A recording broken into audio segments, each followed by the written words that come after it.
Bertemu lagi dalam sahabat awal bulan, sahabat pertama di bulan Nisan. Mari kita bersatu di dalam doa. Bapa, terima kasih untuk sahabat pertama di bulan Nisan ini ya Bapa. Kiranya di bulan baru Rosh Chodesh Nisan ini ya Bapa, Engkau memberkati kami semua umat-Mu ya Bapa, yang sudah hadir di tempat ibadah ini Engkau berkati, yang dalam perjalanan menuju ke tempat ini juga Engkau memberkati. Yang lemah Tuhan berikan kekuatan, yang sakit Tuhan berikan kesembuhan, pemulihan bagi teman-teman kami yang sedang sakit.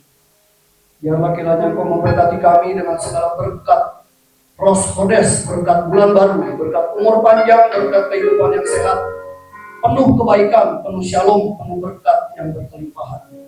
Jadikan kami sebagai berkat juga bagi banyak orang, agar nama-Mu dipermuliakan melalui kehidupan kami. Terima kasih Bapak. Beshem Yesus.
Tinggal honornya aja.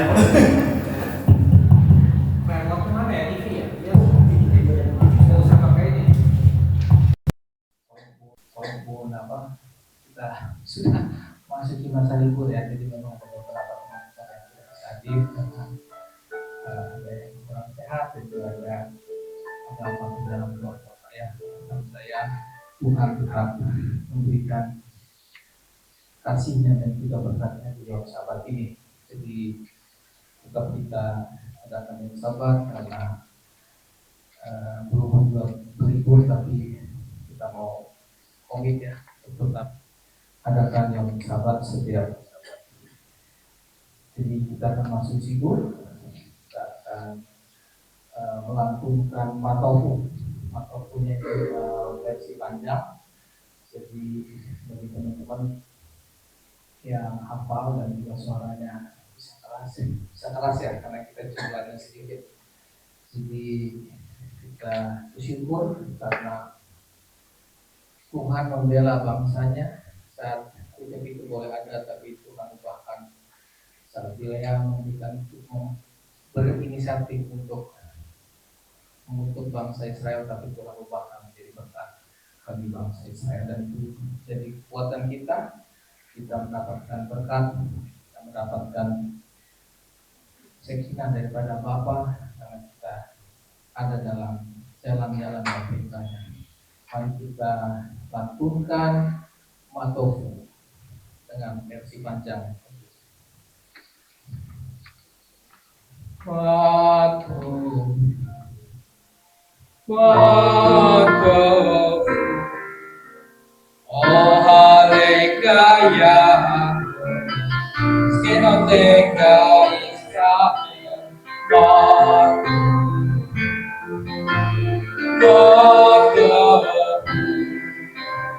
oh halekaya, skenoteka Israel, Ani verokaseka, profeteka, stava feka, veita teta,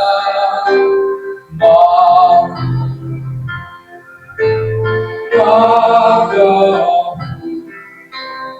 ora lekaya, iskenoteka Israel, Mago,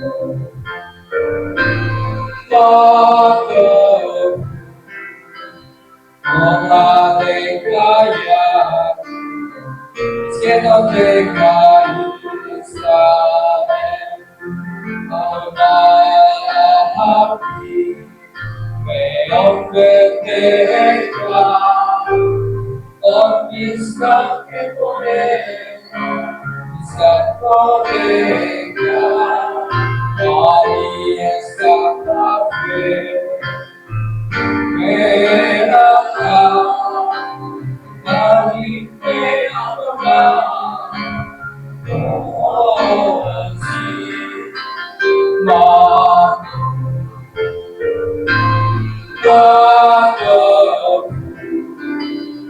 oh halekaya, skenoteka Israel, oh halekaya, skenoteka Israel,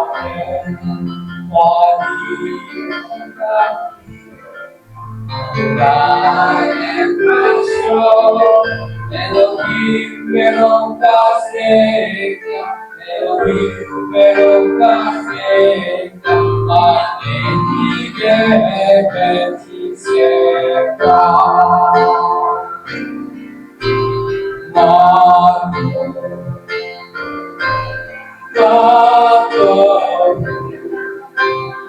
oh halleluja, skenoteka Israel, skenoteka Israel. Alangkah indahnya kemah-kemah Yakub dan tempat-tempat kediaman Israel, dan aku berkat kasih setiamu yang besar apabila masuk dalam rumahmu, sujud menyembah karena baikmu yang kudus dengan takut dan engkau Adonai yang cinta pada rumah kediamanmu dan pada tempat kemuliaan bersemayam, dan aku mau sujud menyembah dan mau berdoa di hadapan penciptaku, dan aku kiranya doaku kepadamu ya Adonai, kau legitima Elohim dalam berkat kasih setiamu yang besar, siaplah aku dalam kebenaran dan keselamatanmu. akan melanjutkan Ismeku bersuka-citalah. Bagi yang sudah hafal bisa suaranya keras. Kita lanjutkan Ismeku. Ismeku memang mereka sombre siapa Beko Leone siapa Ismeku memang uteka sombre siapa Beko Leone siapa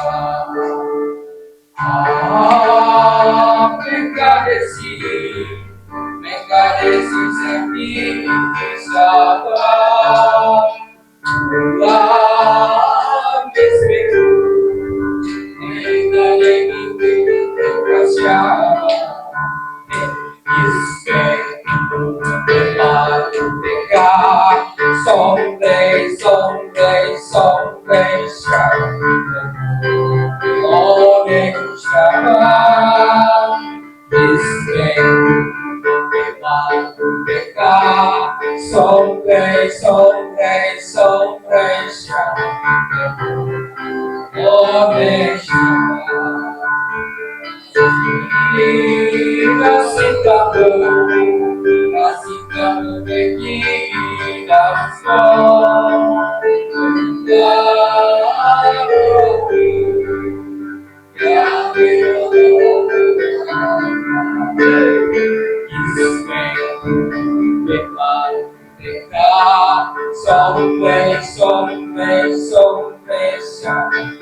Sukacitalah dalam kerajaanmu mereka yang menjaga sabat dan menyebutnya kesenangan dan mereka yang menguduskan sabat akan bersukacita oleh kebaikanmu. Hari ini adalah hari pesta dalam roh bagi Israel, dikuduskan yang diberkati olehmu, hari yang paling mulia dan terhadap hari lain tanpa sukacita penciptaan. Kita akan masuk ke bacaan Mazmur 92. Kita akan membacakan dalam bahasa Indonesia bersaut-sautan. Dan di ayat sebelum Sarika Taman kita bersama-sama mengucapkan. Dan pada Sarika Taman kita nyanyikan bersama. Saya undang Bapak Ibu untuk bangkit berdiri. Mari kita bersaut-sautan mengucapkan Mazmur bagian untuk Mazmur nyanyian untuk hari Sabat adalah baik untuk menyanyikan syukur kepada Adonai dan untuk menyanyikan Mazmur bagi nama-Mu yang maha tinggi.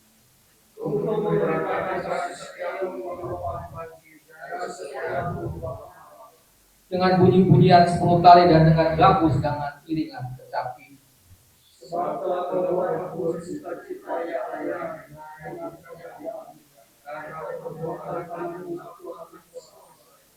betapa besarnya pekerjaan-pekerjaan ya Adonai dan sangat dalamnya rancangan-rancangan-Mu. Orang bodoh tidak akan tahu.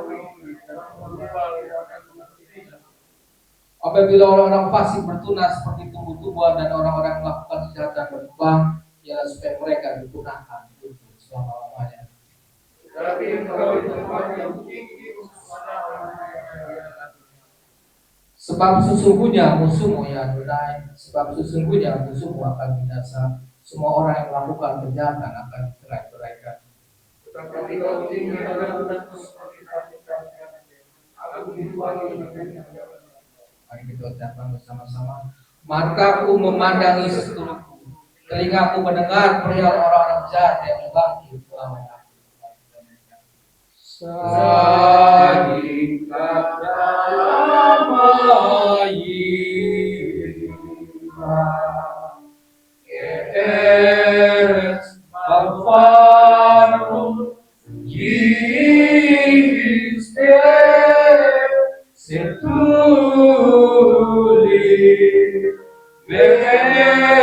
Adonai, Behasrot Elohim, Yafiku, Okeum Beseka, Besen, Behari, Ibu, Dehabi, Biasara Luna, Suri, Aplatamu, Velo, Aplatamu.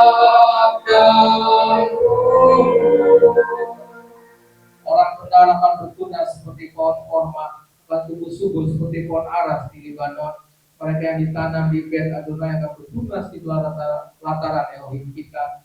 Pada masa tua pun mereka masih berbuah di gunung dan segar untuk memberitakan bahwa Adonai itu benar, bahwa ia gunung bertemu dan tidak ada kecurangan padanya. Silakan kembali.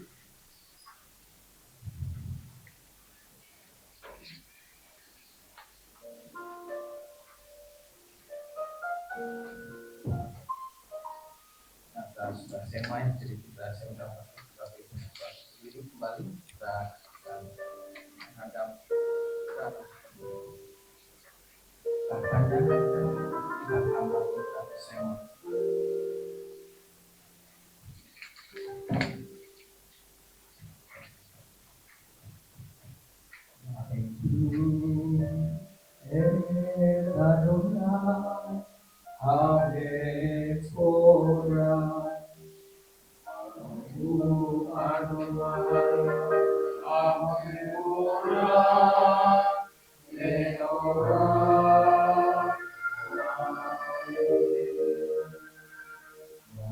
Adonai Hamekora Deolam Fire. Diberkatilah Adonai yang layak dipuja, diberkatilah Adonai yang layak dipuja selama-lamanya, diberkatilah Adonai yang layak dipuja selama-lamanya.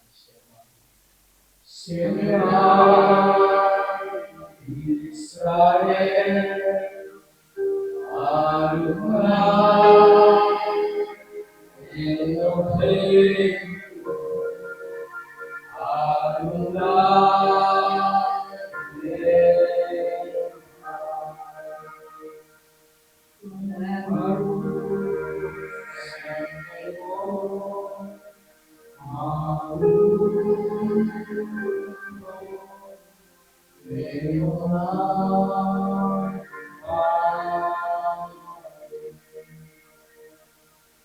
Dengarlah Israel, Adonai kita, Adonai Ehad. Diberkatilah namanya, mulia kerajaannya untuk selama-lamanya. Ya Allah.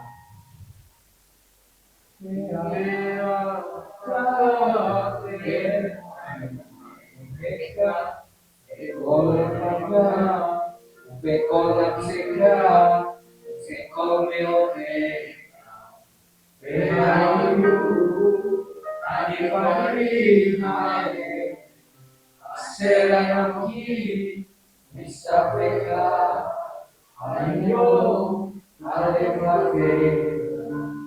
Esinaga evangelia, benimata, maaf, esisega, benimata, ubedega, odere, usabena, utume, usabena, mayor, ayadega, behanayu dodamo, benimata, upatra,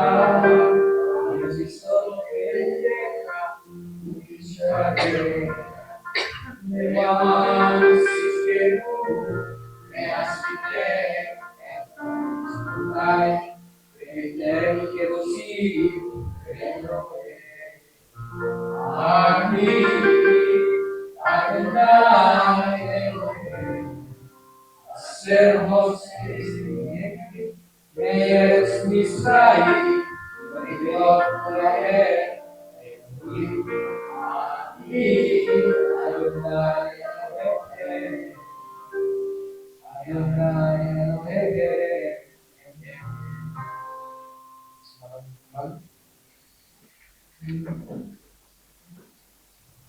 Kita akan memasuki doa berkat untuk anak-anak. Anak-anak bisa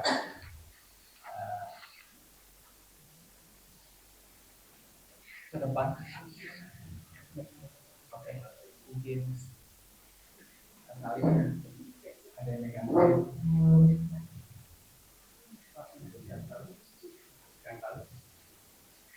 Ya nanti kita doakan anak-anak di bawah kali.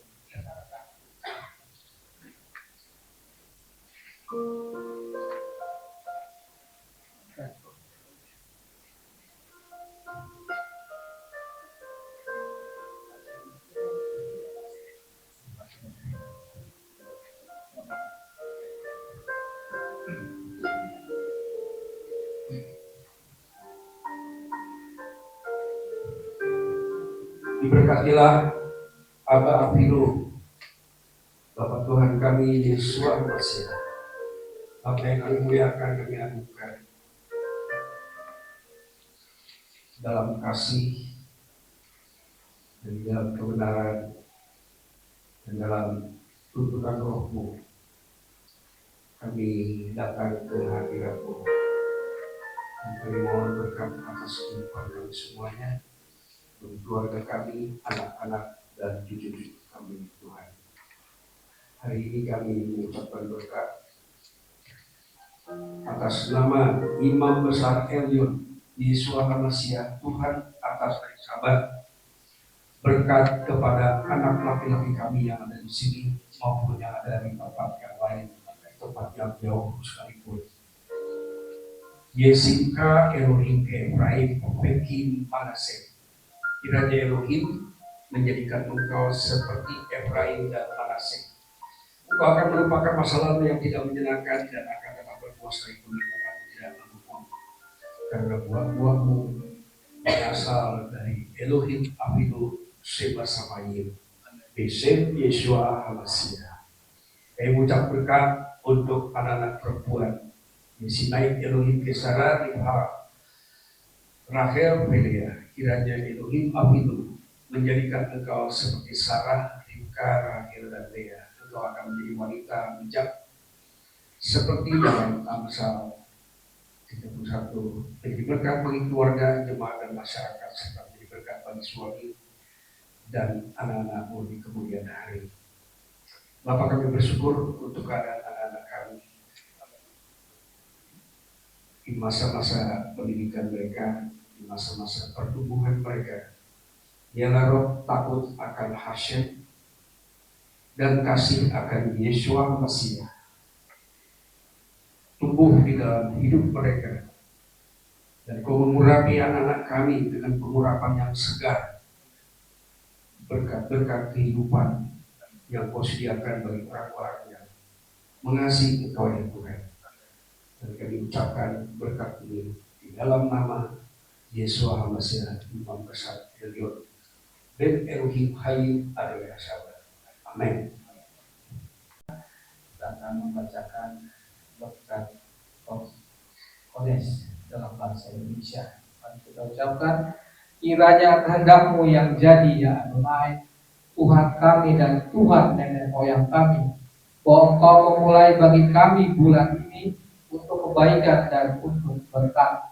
Kiranya Engkau memberi kami umur panjang, kehidupan dalam damai, kehidupan yang penuh kebaikan, kehidupan yang penuh berkat, kehidupan berkelimpahan, kehidupan yang sehat, kehidupan di mana kami takut akan Engkau dan membenci dosa, kehidupan di mana kami tidak dipermalukan, kehidupan yang melimpah dan terhormat, kehidupan di mana kami mencintai Torah dan takut akan Elohim, kehidupan di mana Adonai memenuhi permintaan hati kami untuk kebaikan. Amin. Selah. Kiranya kehendak-Mu yang jadi, ya Adonai, Tuhan kami dan Tuhan leluhur kami. Perbaharui kami di bulan yang baru ini oleh Yesus Masiah Adonai. Amin. Amin. Kita berdiri, kita serta kita nyanyikan Tehilat atau ini. Semua murid-murid yang sudah hafal kita nyanyikan dengan suara keras. Afilu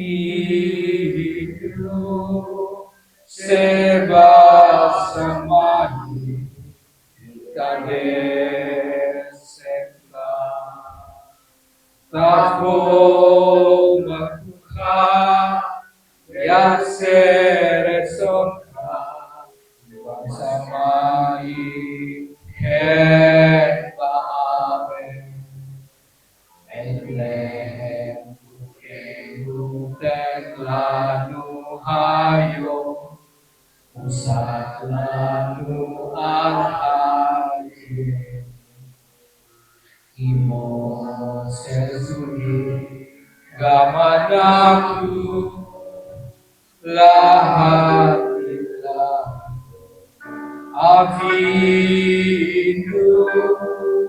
seba samani kadeseka tapola duka seresongka basangai ket bahare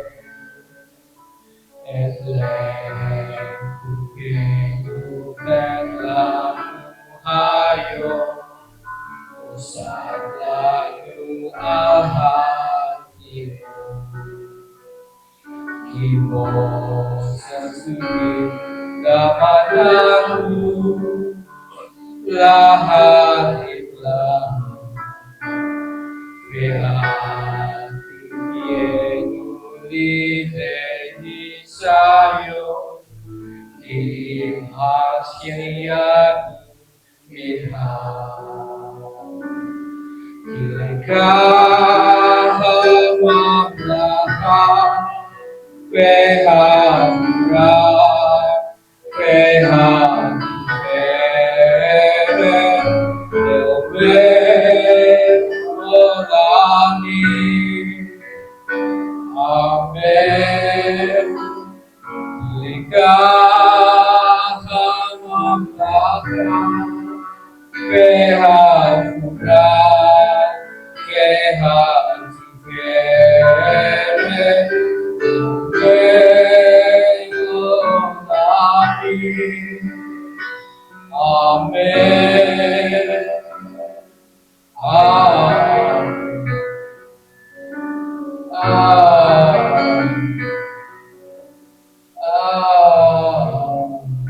Mari kita ucapkan bersama-sama dalam bahasa Indonesia.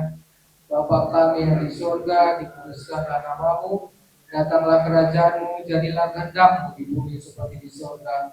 Berikanlah kami pada hari ini makanan kami yang secukupnya, dan ampunilah kami seperti kami juga mengampuni orang yang bersalah kepada kami. Dan jangan bawa kami dalam pencobaan, tapi lepaslah kami dari bencana. Karena Engkaulah yang punya kerajaan dan kuasa dan kemuliaan sampai selama-lamanya. Masih berdiri, kita akan masuki Torah, bacaan Torah. Kivisio kita lakukan. Kivisio Torah. Kivisio Torah. Udapan Yerusalem Baruch Senata Torah Baruch Senata Torah Leamor Israel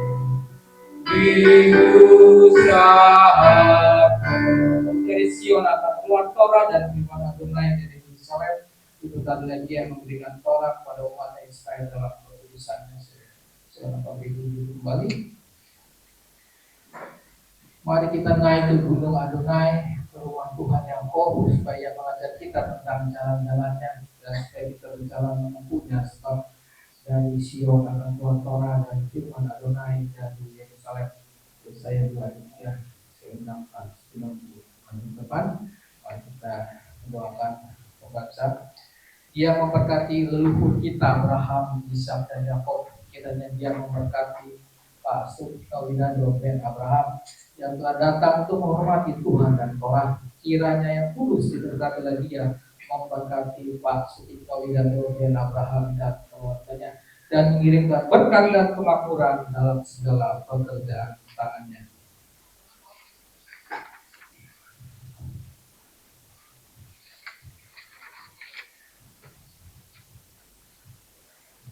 Baru apa Adonai melehunu meleh alam asal bakal banu iko amin penakan manu etorato baru atah Adonai noten hatora diberkatilah engkau Adonai Tuhan kami Raja semesta alam yang telah memilih kami dari antara bangsa-bangsa dan memberikan kami Torah. Diberkatilah engkau Adonai yang memberikan Torah.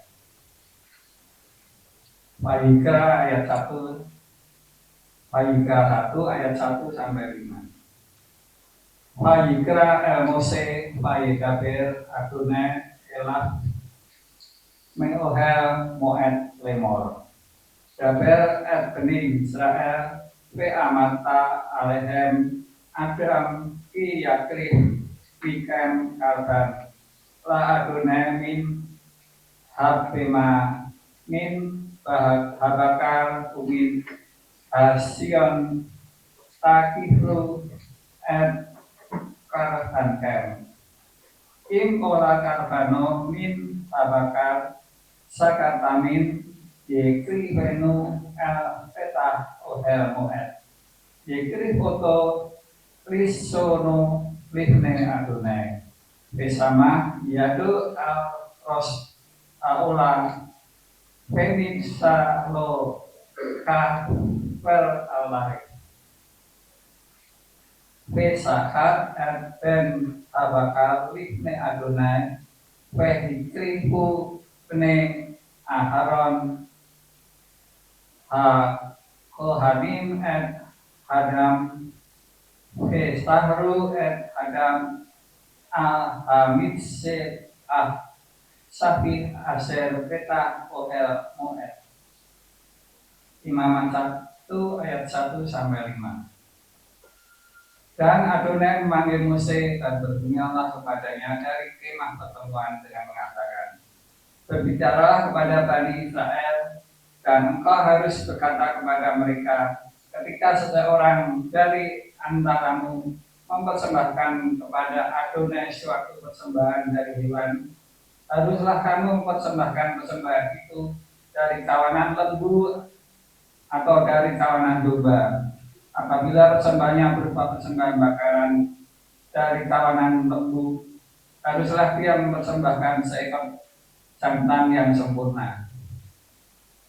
Haruslah dia membawa ke dekat pintu masuk perkemahan agar berkenan di hadapan Adonai, dan dia harus meletakkan tangannya di atas kepala persembahan bakaran itu. Maka hal itu akan diterima baginya sebagai persembahan atasnya. Lalu ia harus menyembelih anak lembu itu di hadapan Adonai, dan anak-anak Aharon para imam itu harus membawa darahnya dan memetikkan darahnya itu di dekat mezbah itu sekelilingnya yang ada di pintu kemah pertemuan itu. Baru ata Adonai Elohim melek Allah asernakan lanu Taurat emet PKY olamatan okeno. Baru ata Adonai ngoten hatoe. Diberkatilah engkau Adonai Tuhan kami, Raja semesta alam yang telah memberikan Torah kebenaran dan menanamkan hidup kekal di tengah kami. Diberkatilah engkau Adonai yang telah memberikan Torah. Pak Iqbal, mari kita respon untuk pembacaan Torah di minggu ini. Kita lakukan.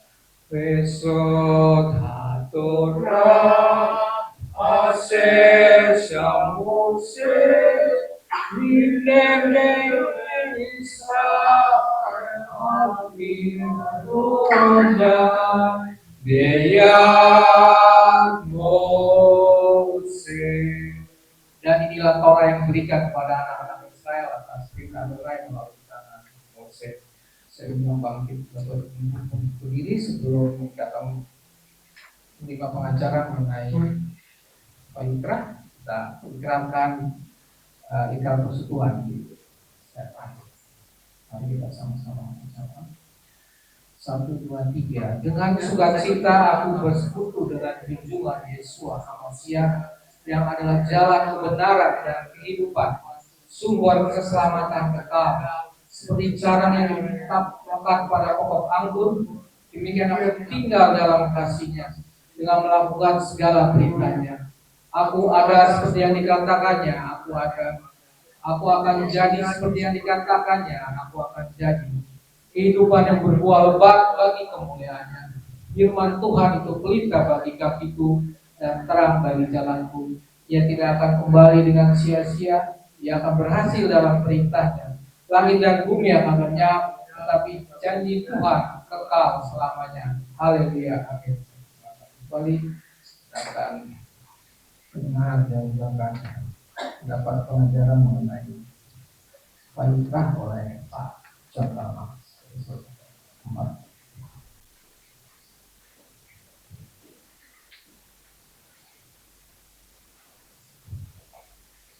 Diberkatilah Elohim, Ibu Raja Maha Besar, Bapak Tuhan kami Yesua Hamasiah.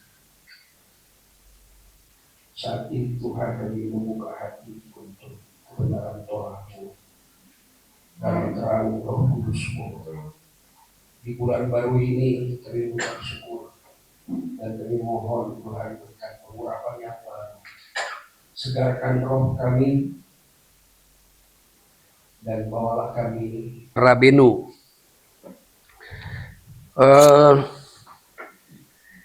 Wayikra ini satu panggilan yang sangat pribadi dan di suatu tempat yang gelap, yaitu di ruang Maha Kudus. Ya, apakah benar dia sedang di ruang Maha Kudus atau mungkin di ruang kudus, tetapi dikatakan Hashem berbicara kepada Musa di Ohel Moed, ya, satu kemah kesaksian. Jadi Hashem berbicara langsung dengan Musa. Beda dengan kitab Ulangan, itu tidak langsung, ya. Hashem tidak berbicara langsung dengan Musa, tapi itu hasil yang bisa diungkapkan oleh Mose setelah Mose punya pengalaman menerima pernyataan-pernyataan perjanjian, ya. Tapi kalau Wayikra ini, ayat 1 ini menunjukkan bahwa Hashem berbicara secara pribadi mengenai korban, ya. Jadi korban itu adalah sebuah ekspresi iman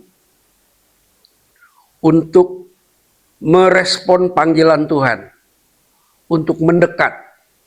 Jadi karban itu dari asal kata karuf, ya. Karib. Kalau di Indonesia karib. Karib itu bahasa Ibrani, ya. Jadi hubungan, ya, relationship. Satu pergaulan. Jadi Israel melalui Musa dipanggil untuk mendekat. Nah, ketika mendekat itu ada kurban. Kurban itu adalah untuk pendamaian. Kenapa? Karena ada permusuhan antara Hashem dengan manusia berdosa. Dan itu harus didamaikan.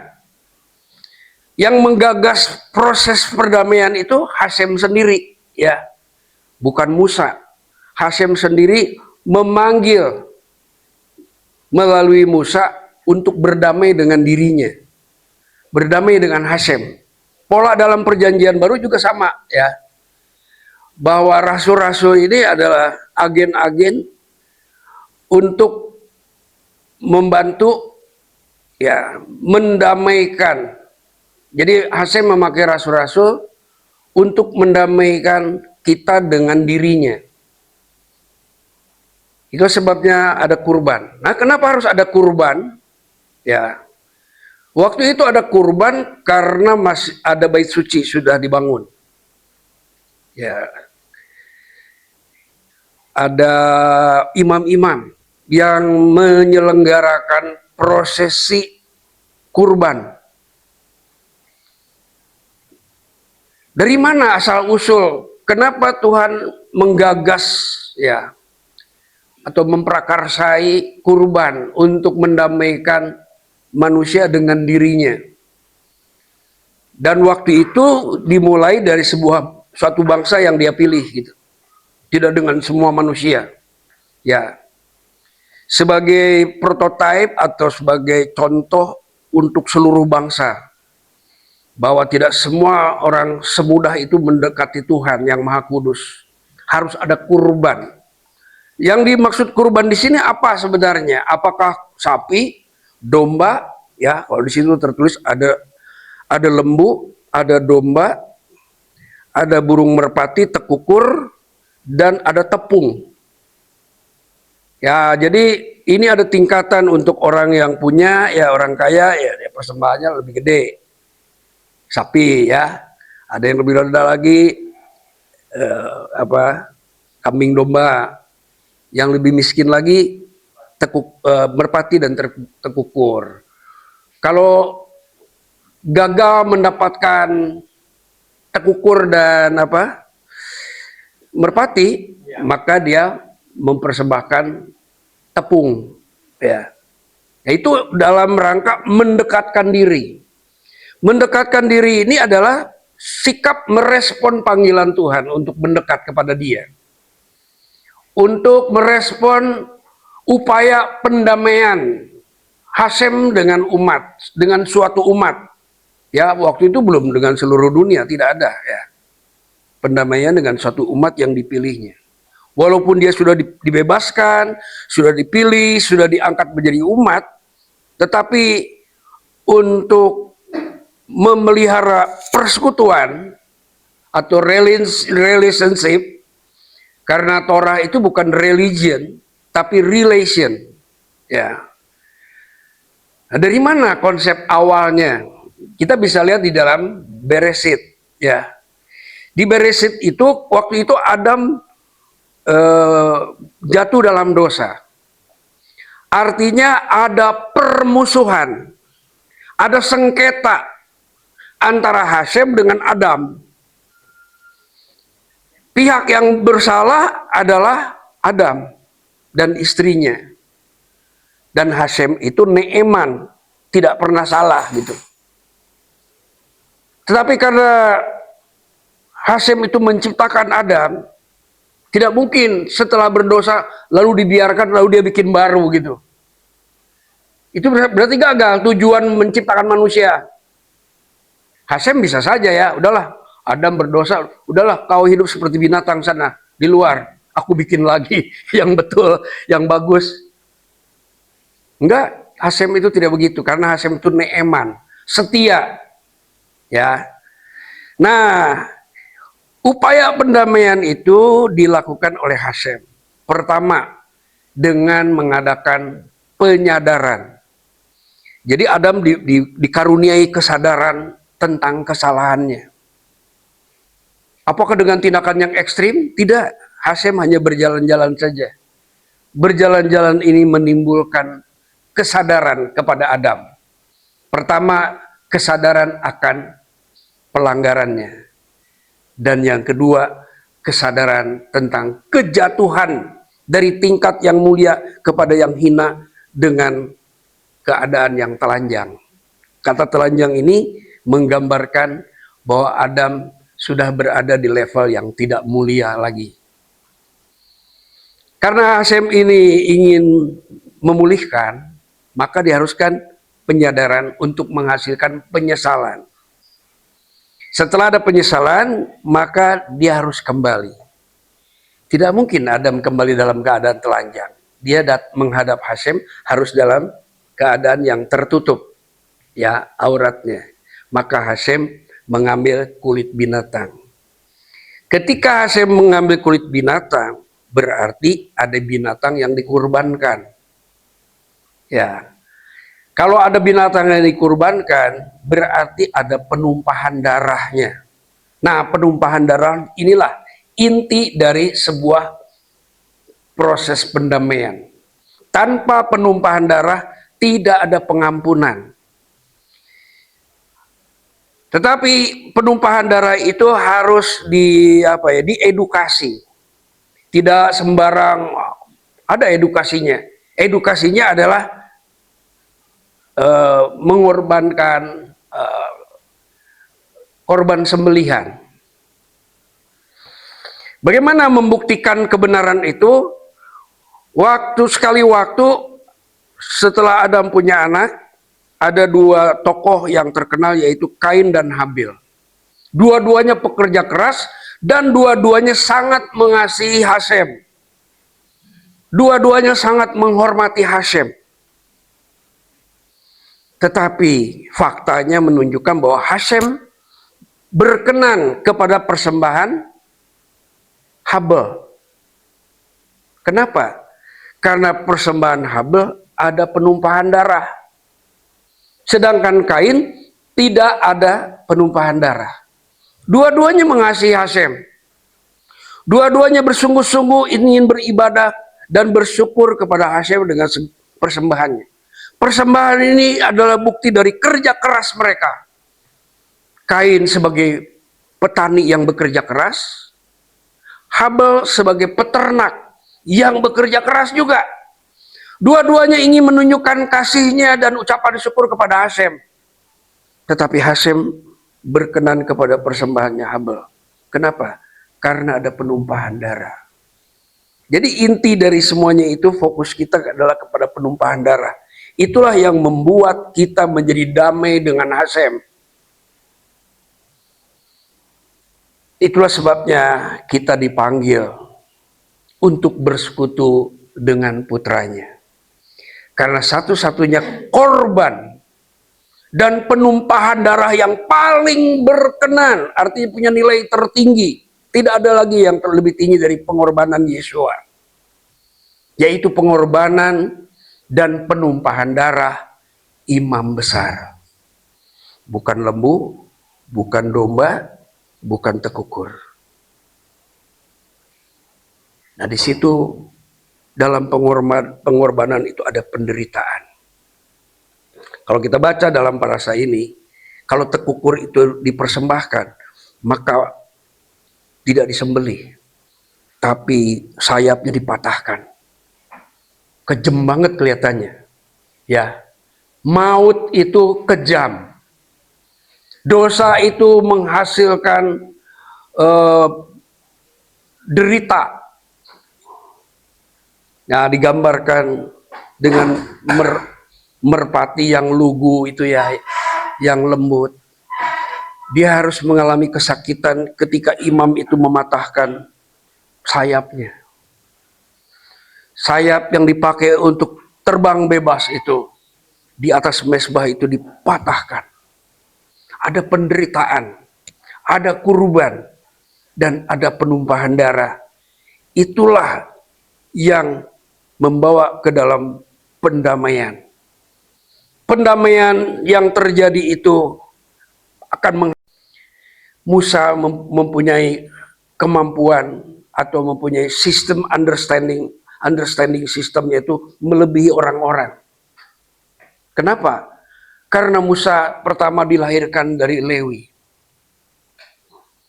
Ya, yang kedua Musa dibesarkan dan dididik dengan sistem pendidikan tertinggi di Mesir. Pada zaman itu tidak ada pendidikan yang lebih tinggi daripada Mesir. Pendidikan untuk tulis-menulis, pendidikan untuk memahami keadaan ya pendidikan untuk untuk menghadapi peperangan itu perlu hikmat, perlu strategi. Itu dididik semuanya.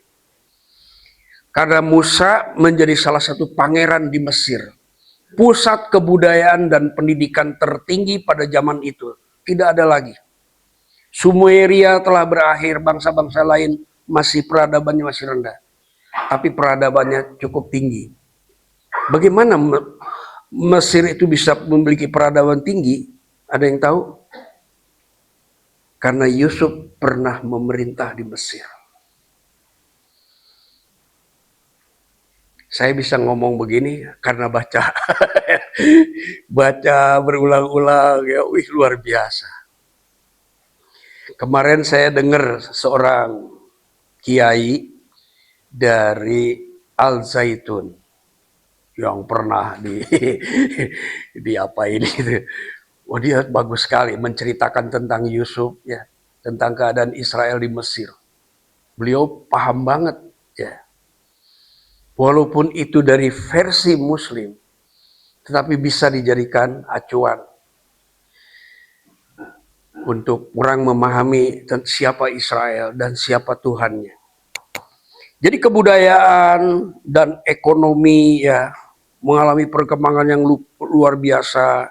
Kebijakan-kebijakan pemerintah sebagai kerajaan itu mengalami perkembangan luar biasa. Peradaban dalam bidang arsitektur kita bisa lihat Mesir luar biasa. Saya sangat yakin itu disebabkan peran hikmat Hashem yang ada di dalam jiwa Yusuf. Selanjutnya Babilonia mengalami peradaban yang luar biasa sehingga bangsa Yunani cemburu dan ingin menekan, bahkan ingin memusnahkan. Dia serang Babilonia. Kenapa Babilonia begitu luar biasa? Karena di Babilonia ada Daniel. Jadi peran bangsa Ibrani itu di berbagai bangsa itu bisa dicari ya, mau di Inggris mau di Roma, di Belanda, di mana ada hikmat orang-orang Ibrani yang diadopsi. Terutama hikmat bangsa Ibrani itu diadopsi Torahnya menjadi undang-undang di berbagai bangsa. Indonesia punya falsafah luar biasa.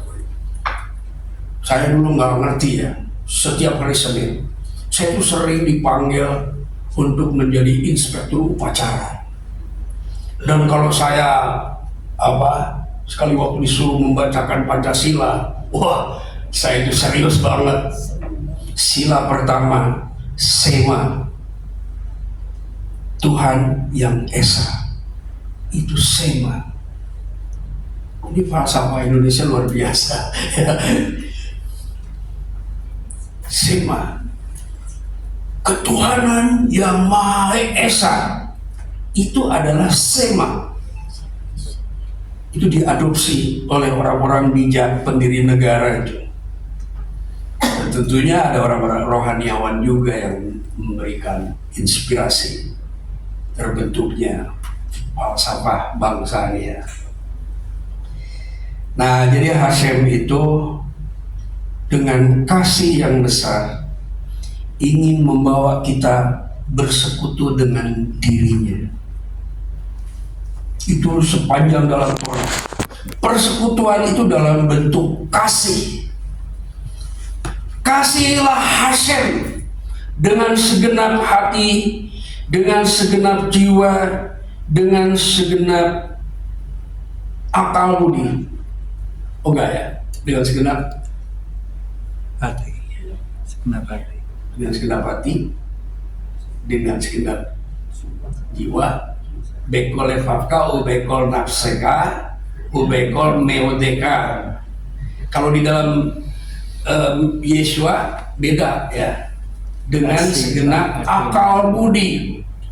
Yesua, jadi mengasihi Hashem itu harus akal budi, tidak hanya secara emosional ya, tidak hanya secara ikut-ikutan, tapi ada akal budi yang bekerja untuk mengungkapkan kasih kepada Hasem.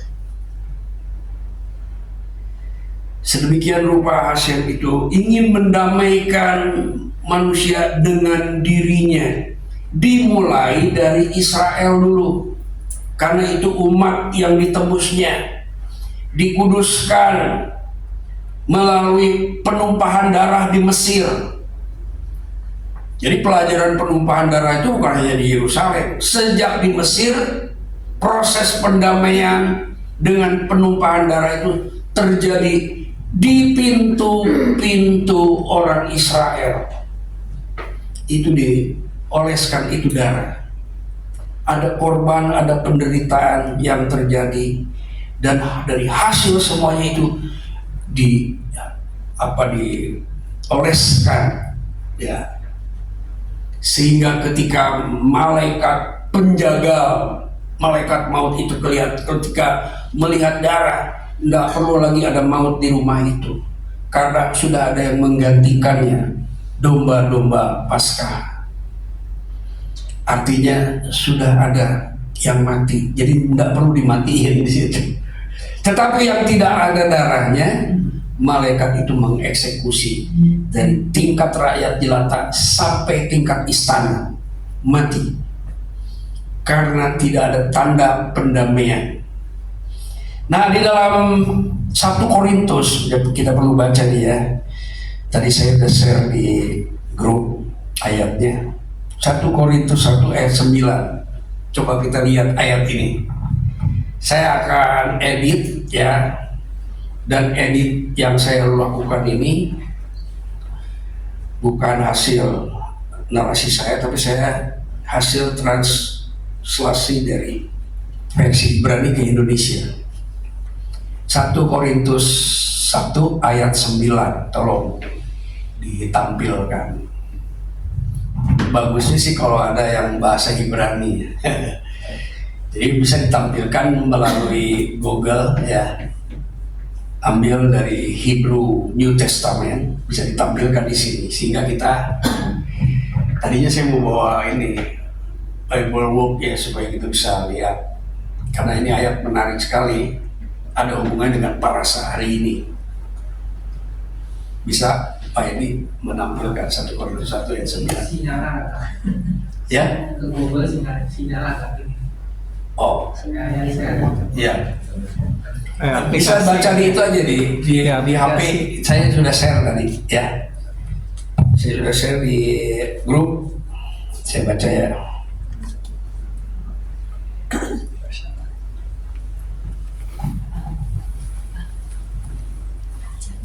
Aplikasi bahasa Ibrani. Gini, 1 Korintus 1 ayat 9.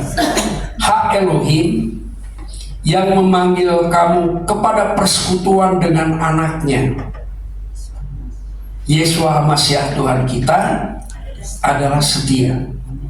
Kenapa Hak Elohim atau Hasem itu memanggil kita untuk bersekutu dengan anaknya?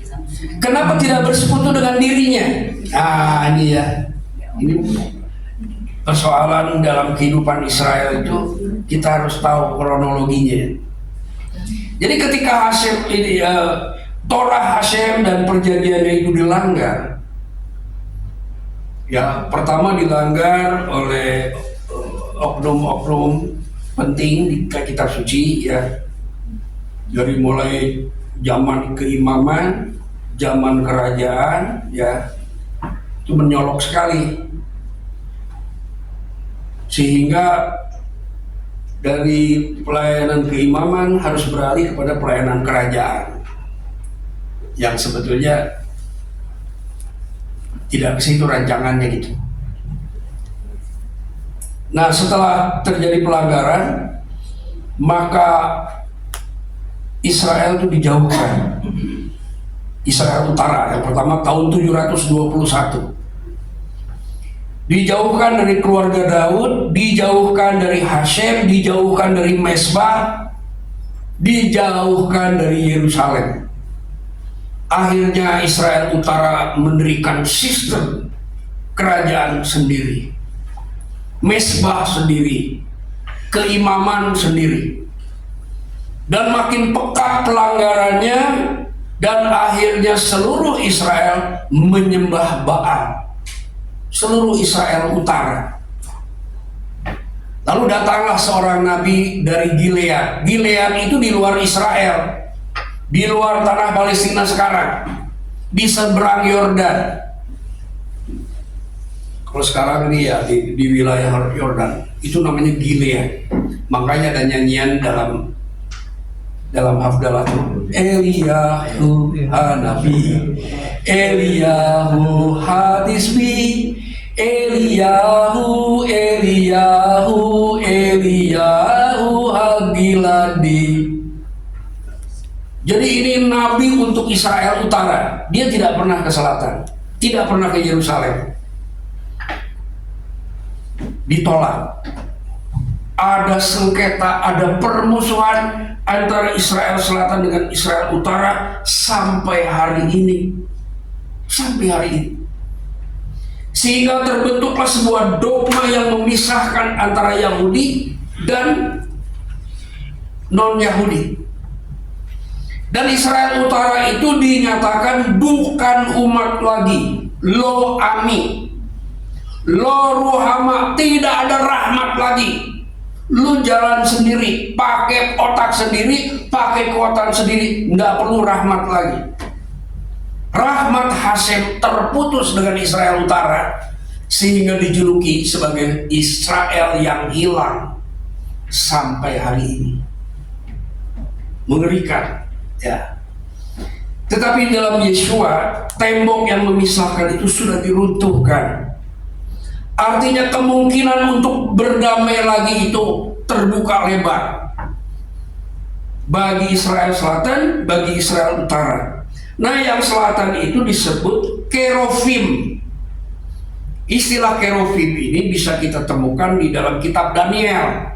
Ketika Daniel sedang berdoa, di situ ada tuh Kerofim. Maksudnya orang Yahudi. Kerofim itu orang yang ada di Yerusalem dan sekitarnya. Tapi kalau Israel yang sudah terserak ke seluruh dunia itu disebut Rekokim. Kerofim dan Rekokim ini tertulis dalam kitab Efesus pasal 2. Ya, saya kurang pintar ya kalau untuk menghafal ayat, tapi saya tahu kalimat itu ada di buku yang mana. Ya, di halaman yang mana. Tapi untuk ayatnya, pasal sekian, saya nggak bisa hafal itu dari dulu. Udah saya coba, otak saya nggak mampu ya untuk menghafal pasal dan ayat. Tapi kadang-kadang 1-2 bisa. Jadi Rekokim ini sudah menjadi musuh Israel Selatan dan sudah menjadi musuh Hasem. Tapi Hasem itu setia.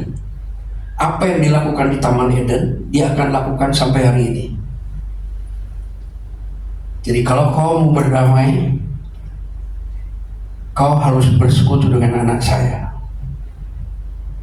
Jadi setelah pelanggaran-pelanggaran terjadi, ya, orang Yahudi juga hidup dalam pelanggaran, ya, bukan hanya orang utara.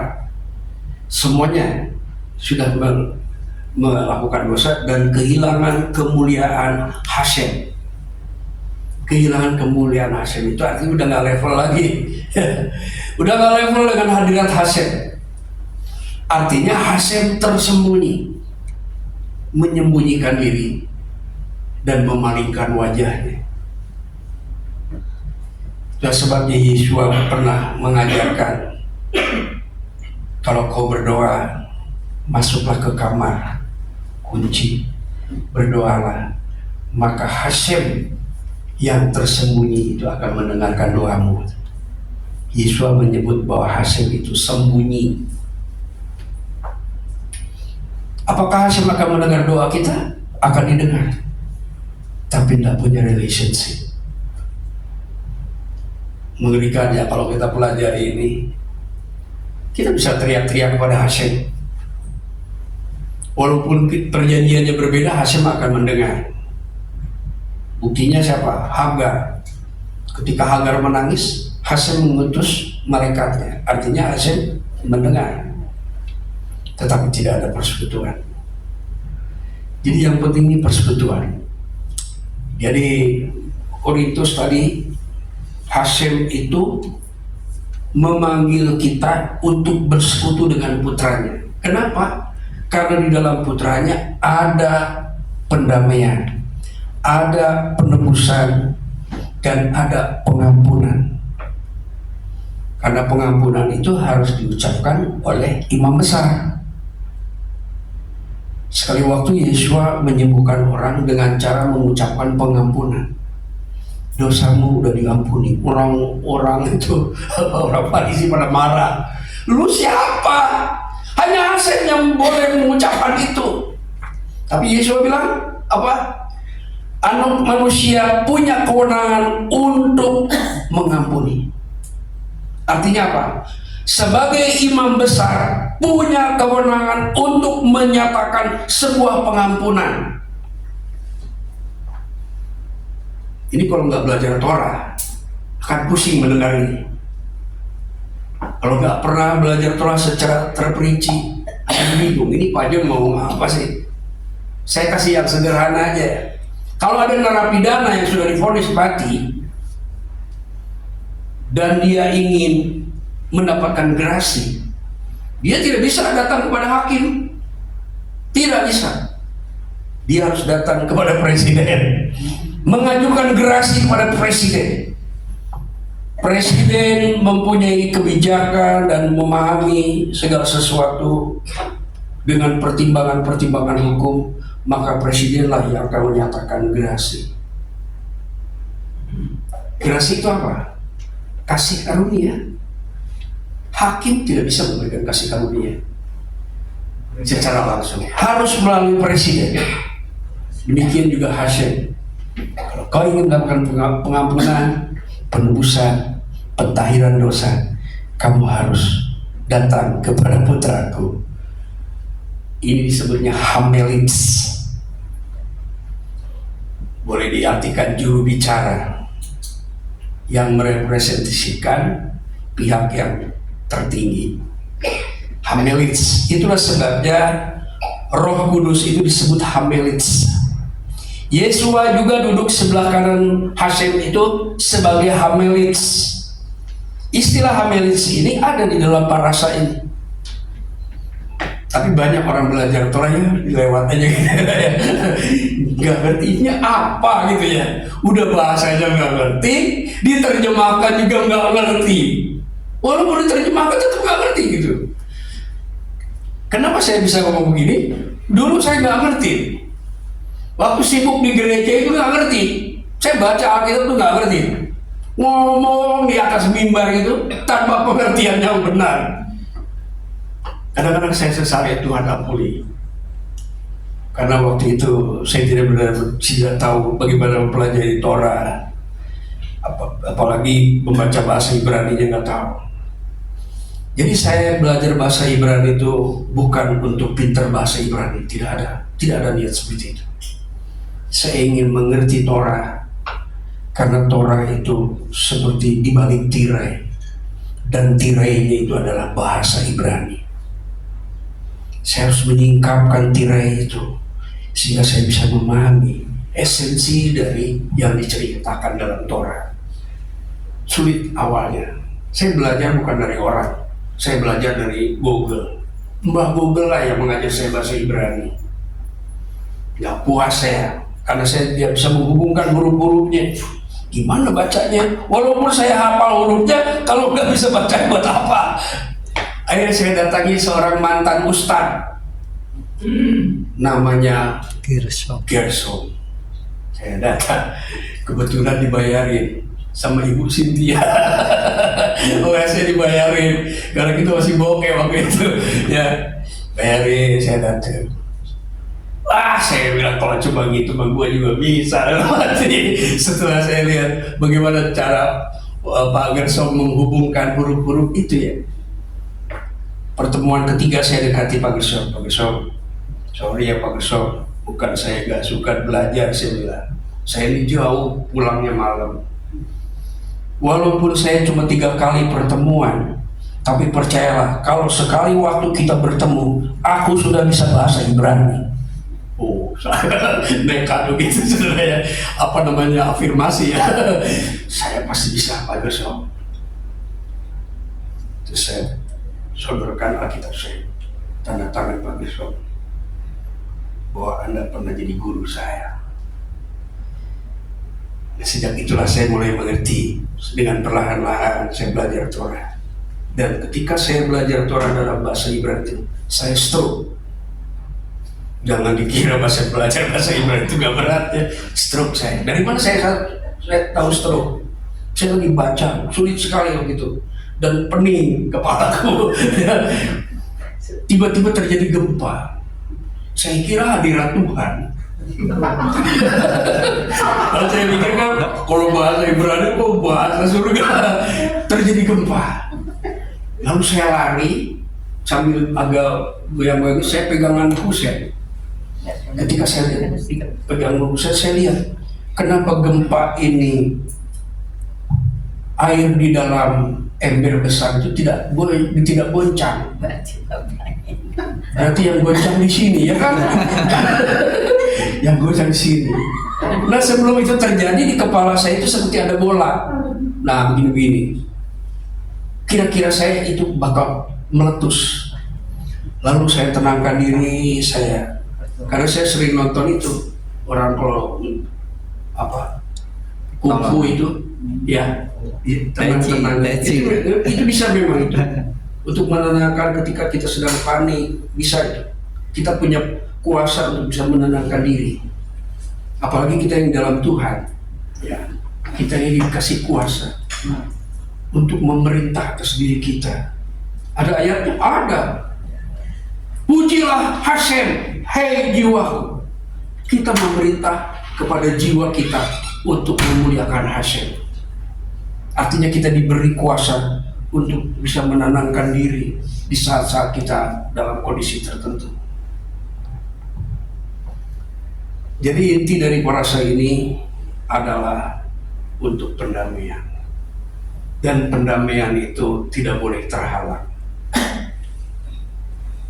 Terhalangnya oleh apa? Mari kita lihat parasa Matius berapa ya? 5 ayat 23. Matius 5 ayat 23 itu Yesua mengajar. Jadi sebagai imam besar dia mengajar. Ini ada rahasia luar biasa ya. Saya juga terheran-heran kenapa Yesua ini menyampaikan ajaran seperti ini ya. Di ayat 23. Sebab itu, jika engkau mempersembahkan persembahanmu di atas mezbah, ketika ayat ini disampaikan, bait suci masih ada, berarti ada mezbahnya, ya kan? Ketika engkau mempersembahkan persembahanmu di atas mezbah, Matius ini ditujukan kepada orang Yahudi. Makanya banyak orang Mesiani percaya bahwa kitab Matius itu ditulis dalam bahasa Ibrani. Walaupun ada naskah yang ditemukan itu dalam bahasa Yunani. Tetapi kalau ditujukan ini kepada orang Ibrani, tidak diragukan lagi bahwa Matius ini menulis dalam bahasa Ibrani. Ditujukan kepada orang Ibrani, ditujukan kepada orang Yahudi khususnya. Tidak ada bangsa lain yang pertama kali menerima kitab ini. Karena tujuan dari kitab Matius adalah kepada orang Yahudi. Makanya di situ ada silsilah orang Yahudi. Banyak orang-orang bertobat, orang-orang Yahudi yang bertobat itu dan percaya Yesua karena melihat Matius pasal 1. Di situ ada silsilah. Ternyata Yesua itu Yahudi katanya. Leluhurnya siapa? Bagaimana kronologinya dilihat. Hanya dengan baca Matius 1 aja orang Yahudi bisa bertobat ya. Dan engkau teringat akan sesuatu yang ada dalam hati saudaramu terhadap engkau. Kalimat ini menunjukkan bahwa kita bisa saja bersengketa dengan orang lain, berperkara dengan orang lain, bermusuhan dengan orang lain. Ada kebencian, ada kekecewaan, ada luka yang ditimbulkan oleh orang lain ya. Dan kita juga mungkin pernah melukai orang lain tanpa kita sadari. Ada sengketa dengan orang lain. Ini salah satu yang menghambat kurban kita, menghambat perdamaian kita dengan Hashem. Dan yang paling parah kondisinya adalah kondisi kepahitan. Beberapa hari lalu saya minta didoakan. Sebenarnya ini sejak tahun yang lalu dia sudah komunikasikan dengan saya ya, bahwa dia seorang wanita dan pernah beribadah dengan kita di Hoya. Ya, begitu di Hoya, saya kenal dia itu sejak di Hoya. Tapi sampai sekarang masih berkomunikasi. Rata-rata dalam satu bulan bisa 2-3 kali dia telepon saya dan dia berdoa. Tadinya waktu saya di Hoya itu Tuhan ngasih sesuatu ya untuk memperhatikan. Cuma karena anaknya ini cantik, jadi saya takut-takut juga. Tapi Tuhan suruh perhatikan. Tapi saya nggak pernah tahu. Hampir berapa tahun sejak di Hoya itu ada masalah apa dengan wanita cantik ini? Karirnya bagus, tabungannya banyak, dan sering berjalan sampai ke Eropa, ke Amerika, Dubai, Turki. Nah, lama-lama dia makin terbuka. Sekali waktu dia undang saya ke apartemennya, dia bilang saya masih merasa terganggu dengan rumah saya. Dia minta didoakan. Setelah didoakan itu ada peristiwa di dalam apartemen itu, ya, karena ternyata di apartemen itu ada satu unit itu tempat praktek aborsi. Itu di Jakarta Timur, ya. Jadi setelah berdoa itu banyak yang ini. Nah, terus dia bilang saya udah mulai merasa nyaman katanya. Tapi ada yang mengganjal yang cukup lama. Dia mengalami sesuatu yang membuat dia akhirnya menjadi pendendam. Orangnya lembut, bicaranya, dan dia sarjana ya S2, bahasa Inggris fasih ya. Lalu dia ungkapkan kepahitan yang hebat sekali. 2 kali dia, dan jalan yang ditempuh oleh Hamasyah Yeshua Adonai. Terima kasih Bapak untuk Sabat hari ini. Sepanjang Onek Sabat hari ini, kami persembahkan seluruh hidup kami, tubuh, jiwa, dan roh kami, keluarga kami, anak-anak, dan cucu-cucu kami ya Tuhan, bagi kemuliaan Bapa di surga, di dalam nama Imam Besar Elyon, Yeshua Hamasyah Adonai Sabat. Amin. Amin. Pak, tadi mau tanya Pak.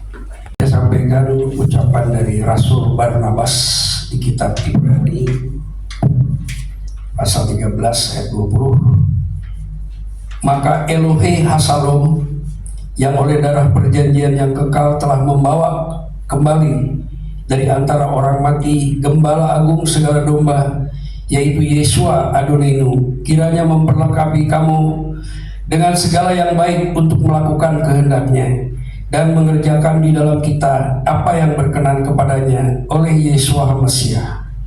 Bagi dialah kemuliaan sampai selama-lamanya. Kasih karunia, rahmat, dan damai sejahtera dari Elohim Avinu dan dari Yeshua Adoninu kiranya akan selalu menyertai kita di dalam kasih dan kebenaran oleh pertolongan dan tuntunan Roh Kudus-Nya sampai Yeshua Mesias datang kembali. Ya pareheha Adonai vayismereha, ya Adonai panah berkati leha, Isa Adonai panah leha, Yasin leha salom. Amin. Amin.